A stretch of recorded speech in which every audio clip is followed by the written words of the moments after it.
चौधरी साहब, हम देख रहे हैं अभी तक जो पीटीआई चेयरमैन के वकला हैं वो ये क्लेम कर रहे हैं कि उनको मिलने नहीं दिया जा रहा। उन्होंने साइन करवाने हैं ज़रूरी डॉक्यूमेंट्स अपील फाइल करने के लिए, लेकिन उनको रसाई नहीं मिल रही। और फिर एक और बात बड़ी डिस्कशन में आ रही है कि क्यों उनको इस वक्त सी क्लास में रखा गया है, जबकि वो डिजर्व करते हैं कि उनको बी क्लास मिले। बी क्लास दे दी गई है। बी क्लास अभी खबर अटक में तो है ही नहीं है, कह रहे हैं अटक जेल में तो है ही नहीं। नहीं, अभी ट्रांसफर कर दिया उन्हें। अभी खबर चल रही थी कि उन्हें बी क्लास दे दी। चले वील सी के इसमें क्या है, लेकिन चौधरी साहब इन दोनों बातों पर आपकी क्या राय है? देखिए जी, जो जेल प्रिजन रूल्स हैं उसके मुताबिक जो है वकला और जो भी कोई भी कॉन्विक्ट भी हो, मुख्तलिफ कैटेगरीज होती हैं। तो जो फॉर्मर प्राइम मिनिस्टर हैं, ज़ाहिर वो तो स्पेशल प्रिजन होंगे, उनको बी क्लास देनी चाहिए थी, पहले ही से दे देनी चाहिए थी। उसमें इतना इंतज़ार करने की भी ज़रूरत नहीं थी। लेट्स सपोज अगर उन्होंने दे दी है तो अच्छा किया है। मेरी बात इंतज़ार नईम हैदर से हुई है। आते हुए मैंने उनसे पूछा कि आपको जो उनके वकील हैं हमारे, वो उनके वकील जो हैं उनसे मैंने पूछा तो उन्होंने कहा, उस वक्त उन्होंने कहा कि मैट्रेस दिया गया था और कुर्सी दी गई थी और कुछ शायद उनकी जो मामलात थे। लेकिन जो बी क्लास होती है, बेसिकली बी क्लास में क्या होता है कि वो आपको एक तो अखबार भी मिल जाता है, अटैच बाथ मिल जाता है, पलंग मिल जाता है, जरदारी साहब की तरह या वो हॉस्पिटल में हो जाए। बेस्ट काम तो था जैसे शहबाज शरीफ साहब का जो खुद का घर था, सब जेल रहा 3 साल, वो कभी जेल में नहीं रहे, वो डिक्लेयर कर दिया जाता, वहाँ पे रख लिया जाता। तो कोई ऐसे कोई मर्डर के केस में या किसी दहशतगर्दी के केस में तो है नहीं अंदर वो। तो जो भी उनका मामला हुआ है तो ये उनको बस ये जो फॉर्मर प्राइम मिनिस्टर जो है वो उनकी प्रिविलेज भी है। और इसके अलावा जो कानून के मुताबिक उनको जो चीज़ उनकी प्रिविलेज है वो फ़ौरन देनी चाहिए। ये तासुर बिल्कुल नहीं आना चाहिए किसी भी हुकूमत की तरफ से, क्योंकि आगे जो फैसला जिस तरह से ये किया गया है उस पर भी बहुत एतराज़ है। और उसके बाद अगर जेल में मैल ट्रीटमेंट होगा तो it will be international embarrassment.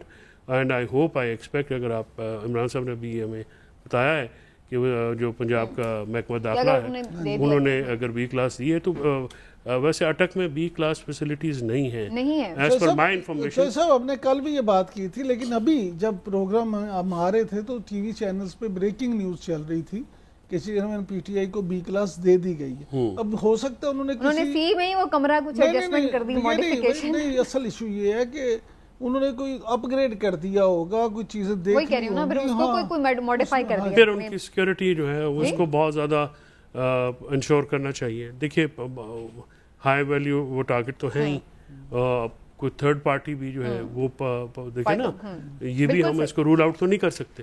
कोई भी इस सारे माहौल का पाकिस्तान के दुश्मन बहुत है, वो फ़ायदा उठा ले, ठीक है, तो वो उसका भी मुसीबत बनेगी। सो ये इंश्योर करना ज़रूर चाहिए कि जो उसामा, आपको क्या लगता है? ये तो बड़ी जबरदस्त आपने बात की, लेकिन उसामा आपको क्या लगता है कि ये होगा? आपको नजर ऐसा आता नजर आ रहा है कि आपको कि भाई वो उन्हें कोई थोड़ी सी बेहतर ट्रीटमेंट मिलेगी, या फिर अभी सख्त दिन चलेंगे चेयरमैन पीटीआई के?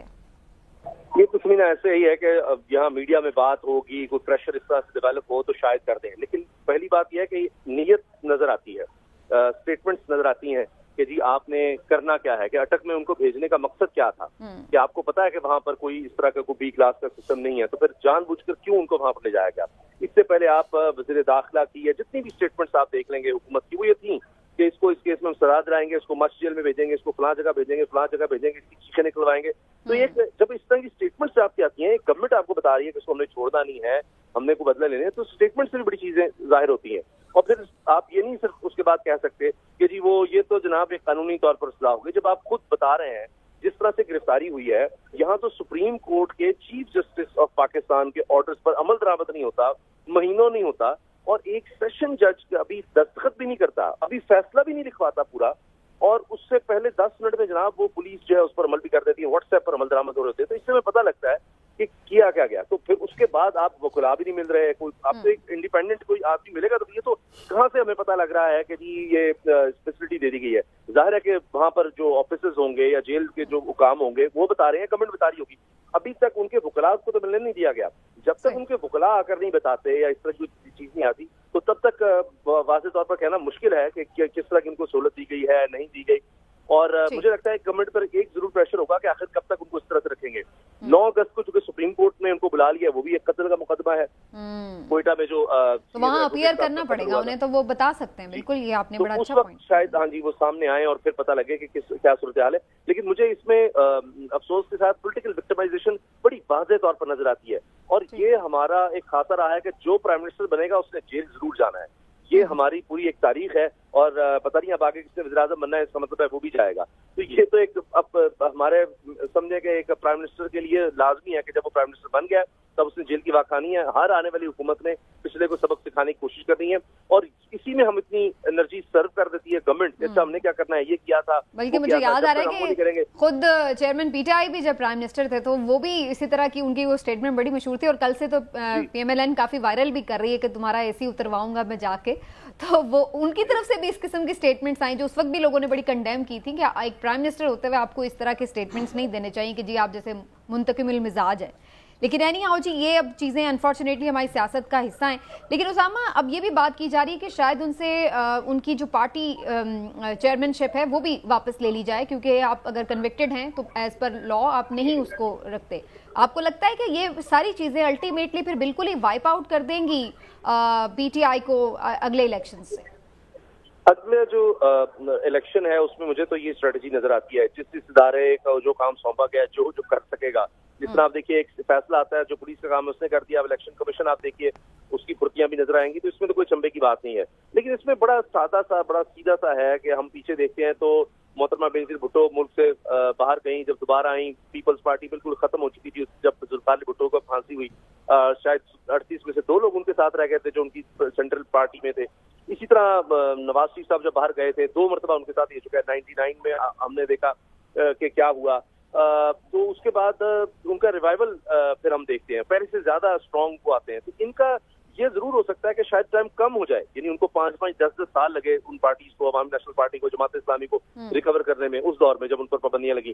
तो ये जरा मुझे लगता है कि क्योंकि निस्बतन नौजवान इनके साथ ज्यादा हैं। अभी आप इलेक्शन रिजल्ट देख लें, जो खैबर पख्तूनख्वा में तहसील लेवल के इलेक्शन आए हैं, दोनों का रिजल्ट देख लें, यानी जहां तहरीक इंसाफ दूर दूर तक नहीं थी, 4थे नंबर पर थी, वहां पर वो मथुरा में वो पहले नंबर पर आ गई है। तो ये सब कुछ होगा, बैन भी हो सकता है, अभी पकड़ दकड़ में मजीद नजर आ सकती है, अभी भी हमने देखी है। लेकिन इस चीज को इनको कंसिडर तो करना पड़ेगा अगर पब्लिक सपोर्ट है। लेकिन चौधरी साहब, यही सवाल आपके पास कि आप समझते हैं कि इस डिसीजन के आने के बाद चेयरमैनशिप भी खतरे में आ गई है चेयरमैन पीटीआई? नहीं, वो तो देखिए नहीं रह सकेंगे। वो जुल्फिकार भुट्टो केस है सुप्रीम कोर्ट का, उसमें जो है नवाज शरीफ साहब को आफ्टर कन्विक्शन जो है वो ही कहा गया था, और उनके आइन में, पीएमएल नवाज के आइन में वैसे खुद भी लिखा हुआ था कि वो नहीं रह सकते।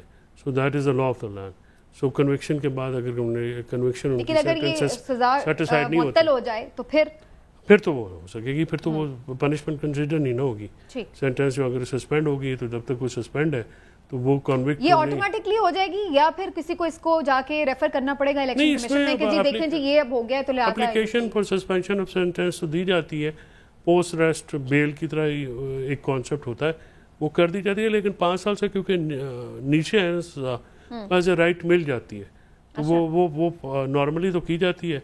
अब अगर इस केस में नहीं करेंगे, मेरे ख्याल में हाईकोर्ट को वो कर देगी, वो as a matter of right भी कर देगी। लेकिन उसके अलावा फिर बहुत सारे और केसेस हैं ना, जहाँ पे फिर हुकूमत जो है वो इसको करेगी अपना, उसको यूज करके, तो वो कहते हैं दे में प्ले अ बॉल, कि वो किसी और जगह से उनको तंग करने के लिए या किसी और जगह से करने के लिए। लेकिन ये जो पॉलिटिकल विक्टिमाइजेशन है, ये अल्टीमेटली तो बेनिफिट ही करती है पार्टीज को, लीडर्स को, जिनके साथ हुई है। जो तारीख ने तो यही बताया कि वो बाहर आए।